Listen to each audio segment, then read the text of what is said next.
Non-ferrous materials are materials we look to acquire from plumbers, electricians, HVAC contractors, general contractors. These types of materials are wires, a big infrastructure project like in lower Manhattan where they're pulling out old wires. We pull out these wires called jelly rolls. Those are big opportunities for us, buying opportunities. Any types of electrical wires, electrical contractors doing demos, doing power disconnects.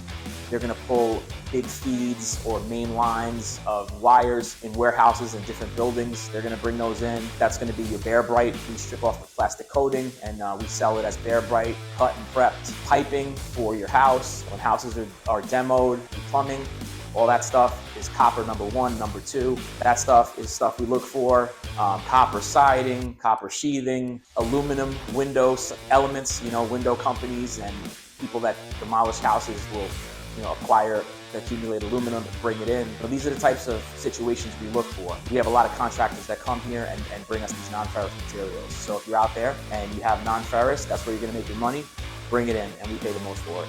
Thank you.